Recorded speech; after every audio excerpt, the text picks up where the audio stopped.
किसी समय की बात है जब महात्मा बुद्ध अपने शिष्यों के साथ राजगीर के पास एक शांत जंगल में तपस्या कर रहे थे।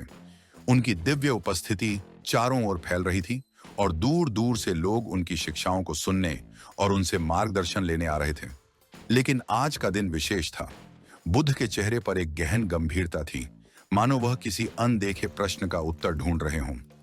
पास बैठा उनका प्रिय शिष्य आनंद इस मौन को महसूस कर रहा था, परंतु साहस नहीं कर पा रहा था कि वह बुद्ध से कुछ पूछे। तभी एक युवक तेजी से भागते हुए बुद्ध के सामने आया। उसकी आंखों में एक गहरा भय और असमंजस था। उसने बुद्ध के चरणों में गिरते हुए कहा, हे प्रभु, मुझे सही और गलत की पहचान नहीं हो पा रही है। मेरी अंतरात्मा उलझ गई है। क्या आप मेरी मदद कर सकते हैं?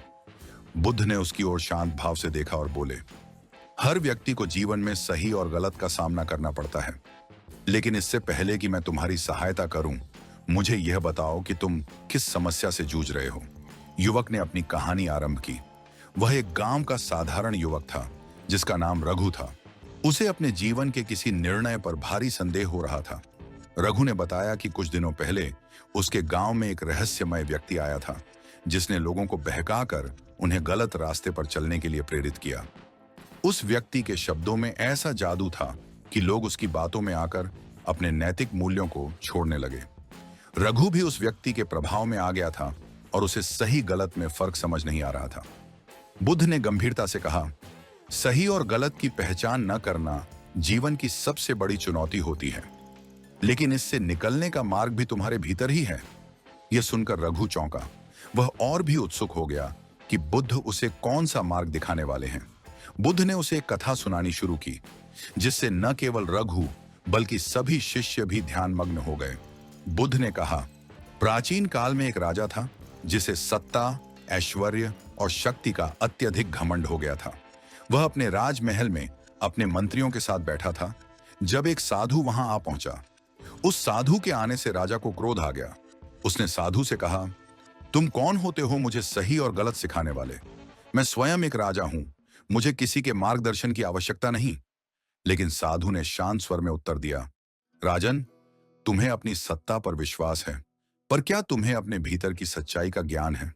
क्या तुम जानते हो कि जो तुम कर रहे हो वह सही है या गलत? राजा यह सुनकर चिंतित हो गया। उसे पहली बार लगा कि उसकी सत्ता से परे कुछ और भी है जिसकी पहचान उसे करनी होगी। यह कहानी सुनकर रघु के मन में एक संशय उत्पन्न हुआ। क्या वह भी उस राजा की तरह अज्ञान में जी रहा था? क्या वह भी अपने भीतर के सत्य को नजरअंदाज कर रहा था? बुद्ध उसकी दुविधा को भांप गए थे। सही और गलत की पहचान तब तक नहीं हो सकती, बुद्ध बोले, जब तक तुम स्वयं के भीतर नहीं झांकोगे। केवल बाहरी दुनिया की आवाजें सुनने से तुम सत्य का साक्षात्कार नहीं कर सकते। जैसे राजा ने उस साधु से शिक्षा ली, वैसे ही तुम भी अपने भीतर के साधु से मार्गदर्शन प्राप्त कर सकते हो।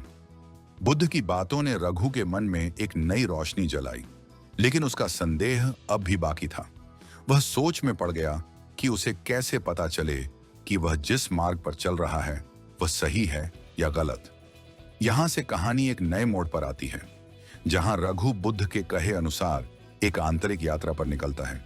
उसे विभिन्न चुनौतियों का सामना करना पड़ता है, जहां हर कदम पर उसे सही और गलत के बीच का अंतर समझने की कोशिश करनी होती है। रास्ते में रघु का सामना कई पात्रों से होता है जो उसे बहकाने की कोशिश करते हैं। एक जगह उसे सोने के सिक्कों का ढेर दिखता है जो उसकी लालसा को जागृत करता है। दूसरी जगह उसे ऐसी ख्याति का सपना दिखाया जाता है जिसे पाकर वह अमर हो सकता है। लेकिन हर बार बुद्ध की शिक्षाओं का स्मरण कर वह इन प्रलोभनों से बच निकलता है। उसकी यह यात्रा उसे उसकी आत्मा के सत्य तक ले जाती है।